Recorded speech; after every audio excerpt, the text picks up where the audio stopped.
स्वागत है smart class के यूट्यूब चैनल पर। देखिए आज का जो टॉपिक है इसमें हम लोग बात करेंगे कोशिकाओं के बारे में। देखिए कोशिका एक जीव की संरचनात्मक और रचनात्मक इकाई है जो लगातार विकसित होती रहती है। एक समय आता है जब यह विखंडित या बोल सकते हैं विभाजित होना बंद कर देती हैं और इनमें विकास रुक जाता है, तब ये कोशिकाएं मृत होती हैं। अन्यथा एक कोशिका का जो जीवन काल होता है वो हमेशा विभाजन के दौरान ही चलता रहता है। तो हम कह सकते हैं कि जीवों की सबसे सूक्ष्मतम और रचनात्मक इकाई को ही कोशिकाएं कहती हैं, जो संरचनात्मक रूप से कार्य करती है। अब यहाँ संरचनात्मक रूप से मतलब अर्थात ये है कि जिसकी संरचना जो होती है वो काम करने की होती है। हर कोशिका का अपना अलग अलग रोल होता है और कई कोशिकाएं अलग अलग आकार के पाए जाते हैं। जब पहली बार 1665 में रॉबर्ट हुक ने बोतल के कॉर्क में कोशिका की खोज की और उसका गहरा अध्ययन किया, तो उन्होंने यह पाया कि जो कॉर्क का आकार है वो मधुमक्खी के छत्ते के जैसा है, जिसमें छोटे छोटे छिद्र हैं और उसमें कई प्रकार के लिक्विड पदार्थ पाए गए। और ये जो कॉर्क था, इसमें जो कोशिकाएं उन्होंने खोजी ये मृत कोशिकाएं थीं। उसके 9 साल बाद 1674 में ल्यूवेनहॉक ने दांतों के निचले जबड़ों में जीवित कोशिकाओं की परीक्षण किया, जिसमें उन्हें यह ज्ञान हुआ कि जितनी भी कोशिकाएं जो जीवित होती हैं वे लगातार विभाजित होती रहती हैं। अंततः कोशिकाओं के बारे में एक बहुत बड़ा ज्ञान जो था वो इस दुनिया के लोगों को प्राप्त हुआ और विज्ञान को एक नई जीविका मिली, जहां अब कोशिका के बारे में रिसर्च का जो इतिहास था वो रचना शुरू हो चुका था। ऐसे तो देखिए कोशिका को अंग्रेजी में सेल कहा जाता है। सेल लैटिन भाषा से सेलुलोस से लिया गया शब्द है, जिसका अर्थ होता है छोटा कमरा। तो हम कह सकते हैं कि कोशिका जो है एक छोटे कमरे का आकार होता है, या बोल सकते हैं एक छोटे कमरे जैसा एक अंग होता है जो काफ़ी छोटा होता है। इसे देखने के लिए हमें माइक्रोस्कोप का उपयोग करना पड़ता है और इससे हमें बहुत सारी जानकारियाँ प्राप्त होती है कि कोशिकाएं किस प्रकार बनी हैं, इसमें और किस किस प्रकार के अंग हैं। तो आज की वीडियो में हम लोग ये भी जानेंगे कि एक कोशिका में किस किस प्रकार के अंग होते हैं और इन अंगों का क्या क्या कार्य होता है। 1824 में तद्रोचित नामक एक वैज्ञानिक ने कोशिका सिद्धांत को विश्व के सामने लाया, किंतु इस सिद्धांत में बहुत सारी कमियां थीं। इसीलिए दोबारा 1839 में स्वान और स्लाइडल नामक 2 वैज्ञानिकों ने कोशिका का पूरा सिद्धांत जो था वो लोगों के सामने रखा और सार्वजनिक किया कि किस प्रकार एक कोशिका जो है जन्म लेती है और किस प्रकार ये अपने जीवन काल में क्या क्या कार्य करती है। इसके बाद कोशिका में नए नए खोज हुए और नए नए वैज्ञानिकों ने अलग अलग तरह की खोज की, जिससे कोशिका के विभिन्न भागों के बारे में हमें ज्ञात हुआ। देखिए कोशिकाएं मुख्य रूप से 2 प्रकार की होती है। पहली प्रोकैरियोटिक कोशिका और दूसरी यूकैरियोटिक कोशिका। प्रोकैरियोटिक कोशिका वो कोशिकाएं होती है जो एक तरह से स्वतंत्र होती है, इनमें केंद्रक नहीं होता है और ये अर्ध विकसित होती है। जैसे कई प्रकार के वायरस, जीवाणु, ये सभी प्रोकैरियोटिक कोशिका के अंतर्गत आते हैं। जब ये किसी अन्य जीवों के संपर्क में आती हैं तब इनमें जीवन आता है। इसलिए प्रोकैरियोटिक कोशिकाएं जो होती है ये पूरी तरह विकसित नहीं होती है, जबकि यूकैरियोटिक कोशिका ऐसी कोशिकाएं होती हैं जो सजीवों का निर्माण करती हैं या एक कोशिकीय जीवों का निर्माण करती हैं। यह पूर्ण विकसित होती है और इनमें केंद्रक भी पाया जाता है। आज हम लोग यूकैरियोटिक कोशिका के बारे में अधिक अध्ययन करेंगे, क्योंकि इससे जुड़ा हुआ आपको बहुत सारे प्रश्न मिलेंगे आने वाले कंपटीशन और एग्जाम्स में, जिसका उपयोग आप अपने आंसर को तैयार करने में कर सकते हैं। ये कोशिका अलग अलग आकार के होते हैं, जैसे अंडाकार, स्तंभाकार, पंचभुज, चतुर्भुज और कई प्रकार के होते हैं। कोशिकाओं में जो मुख्य अंतर होता है यह पादप और जंतु कोशिकाओं में देखा जाता है। पादप कोशिकाएं ऐसी कोशिकाएं होती हैं जो काफ़ी सख्त होती हैं और इनका जो बनावट होता है वो बहुत कठोर होता है, जबकि जंतु कोशिकाओं का जो बनावट होता है और जो इनके बाहरी परत जो होती है वो काफ़ी मुलायम होती है। इसलिए जितने भी पादप जगत के जीव हैं, पादप जगत अर्थात जैसे पेड़ पौधे हो गए, वे जीव जो एक स्थान से दूसरे स्थान गमन नहीं कर सकते हैं और जिनमें जीवन होता है वे सभी पादप जीव होते हैं। तो वैसे पादप जीव जो एक तरह से ऐसी कोशिकाओं से बने होते हैं जिनके बाहरी आवरण कठोर होते हैं, उन्हें हम एक तरह से बोल सकते हैं कि यह मृत कोशिका भित्ति या लाइसोसोम भित्ति द्वारा ढके होते हैं। जबकि एक सजीव वो ऐसे जीव जो एक स्थान से दूसरे स्थान जा सकते हैं तथा जिनके अंदर स्थान परिवर्तन करने की क्षमता होती है, उनके अंदर अलग प्रकार की कोशिकाएं होती हैं और इन दोनों कोशिकाओं में कुछ ज़्यादा अंतर नहीं होता है, बस कुछ अंतर होते हैं जिसके कारण ये एक दूसरे से भिन्न होते हैं। तो आज हम लोग कुछ पिक्चर्स और कुछ मैप्स के द्वारा ये जानेंगे कि एक कोशिका में क्या क्या होता है और किस किस भाग का क्या क्या काम होता है। तो चलिए अब हम लोग ब्लैक बोर्ड में जाते हैं और जानते हैं कि एक कोशिका में क्या क्या भाग होता है और उन भागों के क्या क्या मुख्य कार्य होते हैं। कोशिकाओं के बारे में बहुत गहराई से अध्ययन करेंगे और जानेंगे कि कोशिकाएं किस प्रकार बनी होती है और इनके क्या क्या मुख्य भाग होते हैं। मैंने पिक्चर्स में 2 कोशिकाएं बनाई हैं। एक ये कोशिका जो है ये जंतु कोशिका की होती है और दूसरी ये पादप कोशिका होती है। देखिए जंतु कोशिका एक्चुअली में जंतुओं में पाई जाती है, जैसे कि मनुष्य हो गया, जीव जानवर हो गए, और पादप कोशिकाएं वे कोशिकाएं होते हैं जो पेड़ पौधों के अंतर्गत पाए जाते हैं। इन दोनों कोशिकाओं में कुछ खास फर्क नहीं होता है, बस कुछ कुछ चीज़ जो होती है वो जंतु कोशिकाओं में नहीं होता है, जबकि पादप कोशिका में वो चीज़ मौजूद होता है। जैसे कोशिका भित्ति जो है वो पादप कोशिका में होता है, जंतु कोशिका में वो नहीं होता है।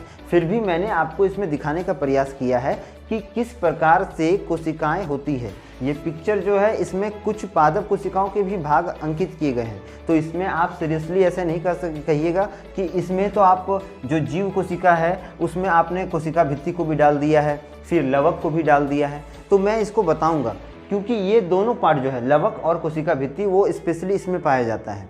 तो अच्छे से हम लोग अध्ययन करते हैं अब और जानते हैं कि किस प्रकार कोशिकाओं में कौन कौन से अंग महत्वपूर्ण होते हैं। देखिए सबसे पहला जो भाग है वो है कोशिका झिल्ली। कोशिका झिल्ली एक अर्धपरागम्य झिल्ली भी कहलाते हैं क्योंकि इसके अंदर लिपिड और एक तरह से बोल सकते हैं प्रोटीन का एक समावेश होता है। ये जो होता है ये कोशिकाओं को आकार देने का काम करता है। ये कोशिका के बाहरी क्षेत्र में अर्थात इन क्षेत्रों में पाया जाता है। ये जो क्षेत्र दिख रहा है जो बाहरी आवरण है इसमें कोशिका झिल्ली होती है। इसमें लिपिड नामक प्रोटीन होता है जो क्या करता है कि इसके अंदर आयन और अणुओं के अलावा और किसी भी चीज़ को प्रवेश करने से रोकता है। तो हम कह सकते हैं कि कोशिका झिल्ली का काम क्या होता है, छानने का, किसी चीज़ को छानने का। यह कभी कभी जल का भी शुद्धिकरण करती है। दूसरा जो है कोशिका भित्ति, तो कोशिका भित्ति भी सेम कोशिका झिल्ली के ही जैसा होता है। इसका मुख्य काम होता है कि कोशिका के बाहरी आवरण को मजबूत करना। ये कोशिका भित्ति जो होता है यह प्रायः पादपों में पाया जाता है। पादपों के इस भाग को, जो ये भाग आप देख रहे हैं, ये वाले भाग को ये मजबूत बनाते हैं। ये सेलुलोज के बने होते हैं। सेलुलोज भी क्या होता है, ये ऐसे उत्तक होते हैं जो मरे हुए होते हैं तथा जो बहुत कठोर होते हैं और इनकी कठोरता इतनी ज़्यादा होती है कि ये पादप के बाहरी आवरण अर्थात पेड़ पौधे के जो छाल होते हैं उनमें उपस्थित होते हैं और इनके द्वारा पेड़ पौधे जो होते हैं वो बहुत ज़्यादा सुरक्षित होते हैं और बहुत सालों तक उसके आंतरिक रूप से कोई भी तरह का नुकसान नहीं पहुंचाता है यदि उसके बाहरी आवरण में कोशिका भित्ति होती है। देखिए कोशिका भित्ति और कोशिका झिल्ली इन दोनों की खोज रॉबर्ट हुक ने 1665 में कर दी थी। जबकि उसने जब परीक्षण किया तो उसने एक मृत कोशिकाओं का अध्ययन किया था। यह मृत कोशिकाएं बोतल के कॉर्क में था। उसी के बाद जो दूसरी बार यानी कि 9 साल बाद अर्थात 1674 में जो दूसरा परीक्षण हुआ जिसमें ल्यूमेनहॉक ने रिसर्च किया और उन्होंने दांतों के नीचे के जबड़ों में कुछ ऐसी कोशिकाओं को देखा जो जीवित थी और उनका अध्ययन किया था। तो ये जो कोशिका भित्ति है इसको रॉबर्ट हुक ने खोजा और ये एक्चुअली में बहुत ज़्यादा मात्रा में क्या होता है, पादप में उपस्थित होता है। ये जीव के कोशिका में नहीं पाया जाता है, ये पादप जीव के कोशिका में पाया जाता है।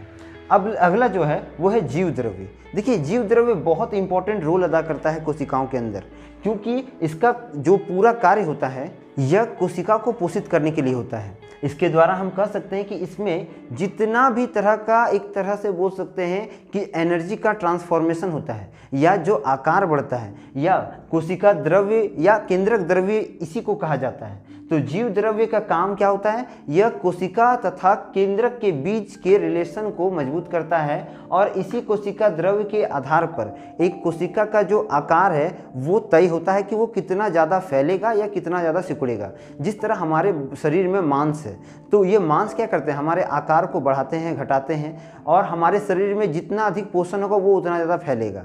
उसी तरह ये जो जीव द्रव्य होता है ये केंद्रक द्रव्य या कोशिका द्रव्य जैसा होता है जो इस कोशिका के आकार को तय करता है कि ये कितना छोटा या कितना बड़ा होगा।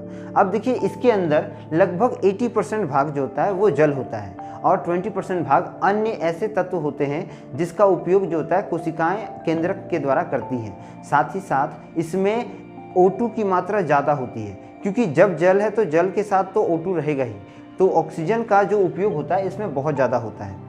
जब भी कोई कोशिकाएं अपना पोषण करती हैं या केंद्रक के द्वारा पोषित होती हैं तो इसमें कोशिका द्रव्य बहुत मुख्य रोल अदा करता है, और इन्हीं कोशिकाओं को या बोल सकते हैं इस कोशिका द्रव्य को ही एक तरह कोशिका का घर भी कहा जाता है, क्योंकि इसी के अंदर सभी और सदस्य मौजूद रहते हैं। जैसे आप माइटोकॉन्ड्रिया ले लीजिए या आप लाइसोसोम ले लीजिए, और जितने भी द्रव्य हैं सभी इसके अंदर ही मौजूद होते हैं। अब देखिए, जो इसका खोज हुआ था इसे डुजार्डिन ने किया था, और डुजार्डिन ने जब इसे खोजा तो उन्होंने इसका नामकरण नहीं किया था, लेकिन पुरकिंजे ने इसका नामकरण कर दिया। पुरकिंजे ने इसके मुख्य भागों को बताया कि किस तरह कोशिका द्रव्य के अंदर या जीव द्रव्य के अंदर जल और अन्य तत्वों की मात्रा पाई जाती है। देखिए, अगला जो है ये है चौथा नंबर में माइटोकॉन्ड्रिया। देखिए, माइटोकॉन्ड्रिया बचपन से हम लोग पढ़ते आए हैं कि एक तरह का ये कोशिकाओं का बिजली घर होता है जिसे पावर हाउस कहते हैं। लेकिन माइटोकॉन्ड्रिया का काम क्या होता है? देखिए, माइटोकॉन्ड्रिया को जब खोजा गया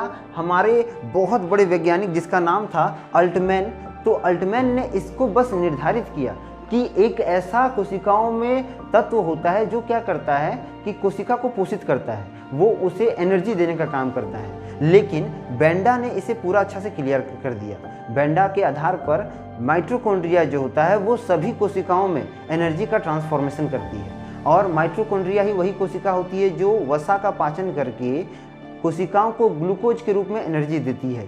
तो एक तरह से हम कह सकते हैं कि माइटोकॉन्ड्रिया में जो तत्व होते हैं या जो भी प्रकार के ऐसे अणु होते हैं वो वसा के बने होते हैं, जिसे माइटोकॉन्ड्रिया ग्रहण करती है, और उसके बाद जो ग्लूकोज बनता है उस ग्लूकोज का निर्माण करके वो क्या करती हैं, वो कोशिकाओं को पोषित करती हैं। और एक कोशिका के अंदर एक ही माइटोकॉन्ड्रिया होता है, और हर 30 दिन के अंदर ये माइटोकॉन्ड्रिया जो होती है नष्ट होती है, और लाइसोसोम द्वारा इसे नष्ट करके फिर नए माइटोकॉन्ड्रिया का निर्माण होता है। जिस प्रकार से एक मशीन में ट्रांसफार्मर का जो काम होता है वो क्या करता है, बिजली को अपने अंदर ला करके उसे ट्रांसफॉर्म करता है, उसी तरह माइटोकॉन्ड्रिया क्या करता है, ये वसा को संग्रहित करके उसके जगह पर ग्लूकोज का निर्माण करके कोशिकाओं को पोषित करता है। देखिए, अगला जो है वो है राइबोसोम। देखिए, राइबोसोम क्या होता है, इसे जी.ई. पैलेड ने पहले खोजा, और जी.ई. पैलेड के अनुसार राइबोसोम एक ऐसा तत्व होता है जो प्रोटीन एवं आरएनए का निर्माण करती है। देखिए, जितना भी कोशिकाएं होती है उनके अंदर प्रोटीन जो होता है वो भरा होता है, और प्रोटीन ही एक ऐसा सोर्स होता है जिससे कोशिकाएं पोषित होती है। जैसे मैंने अभी बताया आपको कि माइटोकॉन्ड्रिया क्या करती है, उस प्रोटीन को अपघटित करती है, और वसा को अपघटित करने के बाद क्या करती है, अपना एनर्जी तैयार करती है। तो राइबोसोम जो होता है ये क्या करता है, प्रोटीन को संग्रहित करती है, और साथ ही साथ ये आरएनए का भी निर्माण करती है। आरएनए एक ऐसा बोल सकते हैं तत्व या अणु होता है जो क्या करता है, इसके सूत्रों को या इनके गुणसूत्रों को दर्शाता है। आरएनए राइबोन्यूक्लिक एसिड होता है जो क्या करता है कि कोशिका के अंदर प्रोटीन का संश्लेषण करता है। देखिए, प्रोटीन का संश्लेषण करने के कारण राइबोसोम को कभी कभार प्रोटीन की फैक्ट्री भी कहा जाता है, क्योंकि इसी के अंदर ज़्यादा मात्रा में प्रोटीन पाया जाता है। अगला जो है ये है लाइसोसोम।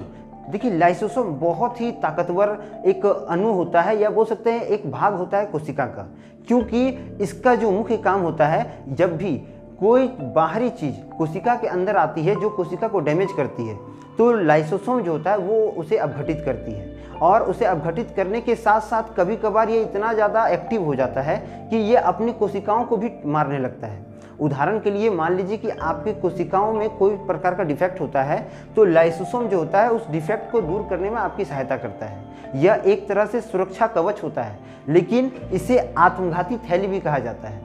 और जब ये किसी बाह्य कण को नष्ट करती है तो इस दौरान ये नहीं जानती है कि ये और अब किसी और चीज़ को भी नष्ट कर रही है। अर्थात लाइसोसोम जब अपना मारकाट चालू करता है या जब बाहरी कणों को वो नष्ट करने का प्रयास करता है या उसकी शुरुआत करता है, तो कई बार ये अपने कोशिकाओं को भी यानी नष्ट कर देती है।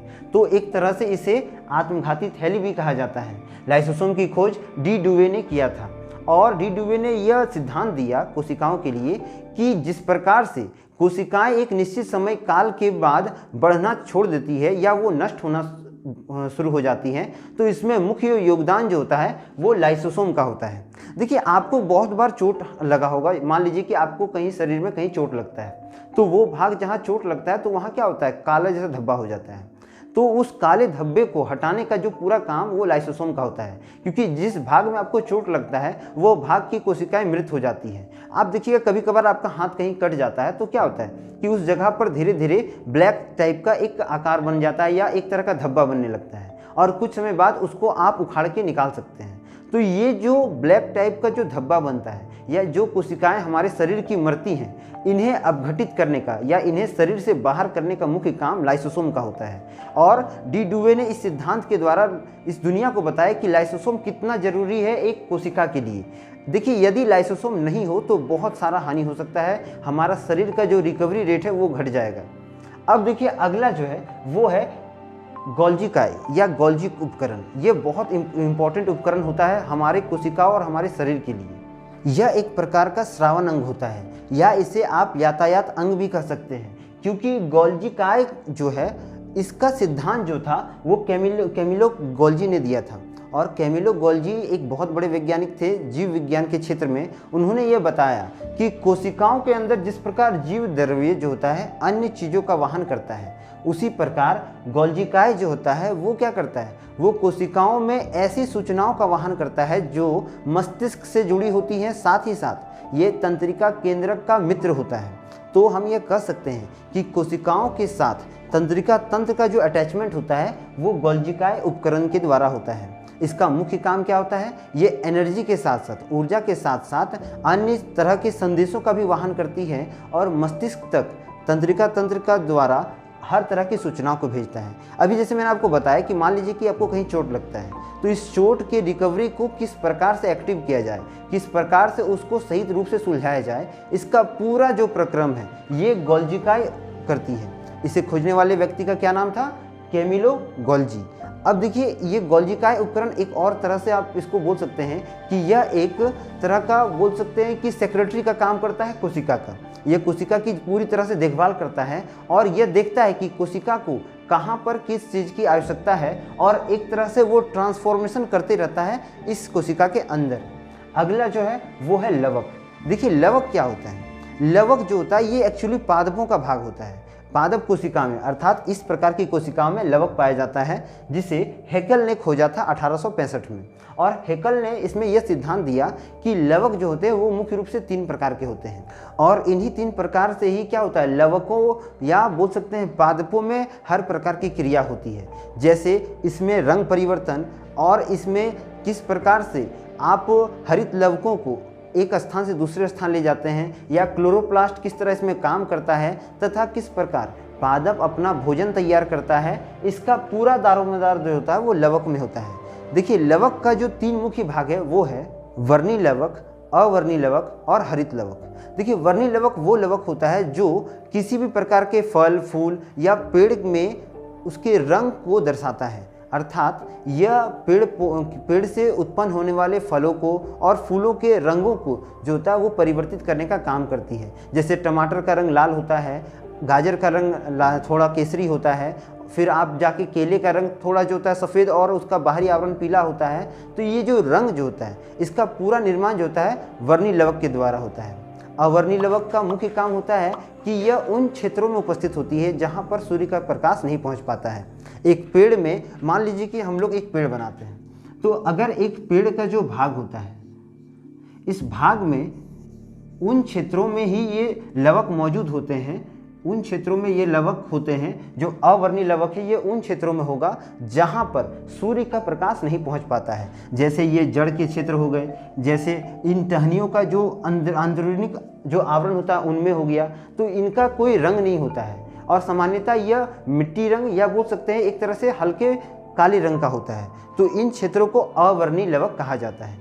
अगला जो भाग है वो है हरित लवक। हरित लवक जो होता है एक पादप के बाहरी भागों अर्थात पत्तों में बहुत ज़्यादा मौजूद होता है, और इसी के द्वारा सूर्य से आने वाली प्रकाश की किरणों से हरित लवक क्या करते हैं, अपने भोजन को तैयार करते हैं। अपना भोजन तैयार करने का काम किससे होता है, हरित लवकों द्वारा होता है। और ये हरित लवक कहाँ मौजूद होते हैं, यह पेड़ों के पत्तों में अधिकतर मौजूद होते हैं। और जब सूर्य का प्रकाश इन पत्तों पर पड़ता है तो यह एक तरह से प्रकाश संश्लेषण करके अपना भोजन तैयार करते हैं, और उस भोजन के द्वारा जो हरा पदार्थ होता है उसे यह पूरे पेड़ में या पूरे पादप में चारों ओर फैलाते हैं और खुद को पोषित करते हैं। देखिए, मनुष्य में भी हीमोग्लोबिन जो होता है उसके कारण जैसे हमारा खून लाल होता है, उसी तरह हरित लवक के कारण ही पेड़ पौधों का रंग हरा होता है। यदि कोई पेड़ पौधे में हरित लवक ना हो तो वो क्या होता है, वो धीरे धीरे मर जाता है, या बोल सकते हैं उस पेड़ पौधे की जीवन आयु जो होती है वो पूरी तरह खत्म हो जाती है।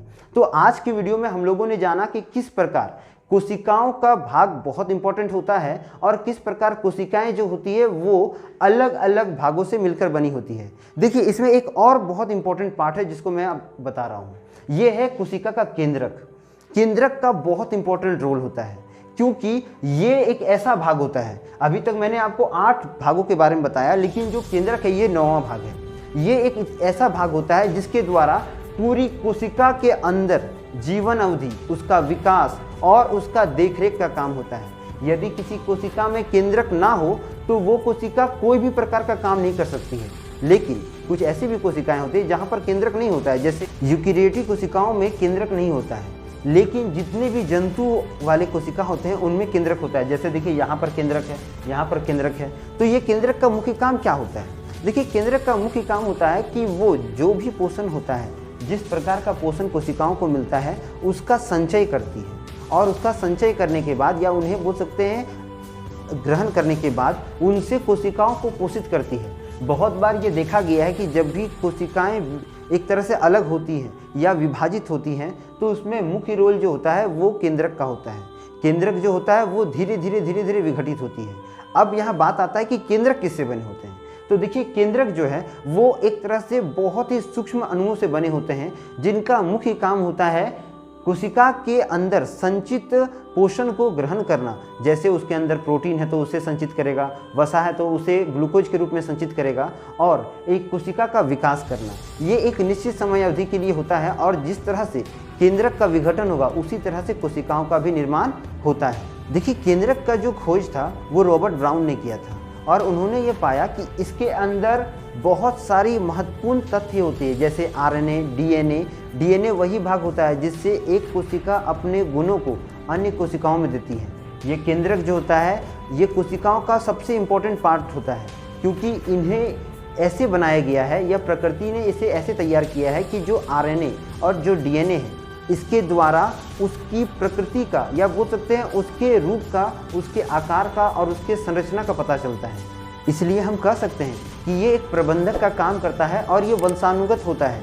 जैसे कि माँ के गर्भ में जब कोई बच्चा का जन्म होता है या जब कोई बच्चा पनपता है तो यहाँ पर केंद्रक के द्वारा ही बच्चे के अंदर माँ और पिता का गुण जो होता है वो ट्रांसफ़र होता है। तो केंद्रक से ही एक कोशिका का निर्माण होता है, और जब कोशिका का विकास होता है तो केंद्रक का बहुत इंपॉर्टेंट रोल होता है। और इसी तरह से कोशिका विकास करने के क्रम में केंद्रक जो होती है वो नई नई कोशिकाओं को जन्म देती है, तथा एक निश्चित जीवन अवधि के द्वारा कोशिकाएं केंद्रक के द्वारा ही मर जाती है और वहाँ पर नई कोशिकाओं का जन्म होता है। तो आज की वीडियो में हम लोगों ने जाना कि किस प्रकार कोशिका कार्य करती है और इसके क्या क्या मुख्य अंग होते हैं। आशा करते हैं कि आपको ये सभी तथ्य बहुत अच्छे से समझ में आ गए होंगे। मिलेंगे हम लोग अगले वीडियो में, तब तक के लिए चैनल को लाइक करें, शेयर करें, सब्सक्राइब करें। वंदे मातरम। भारत माता की जय।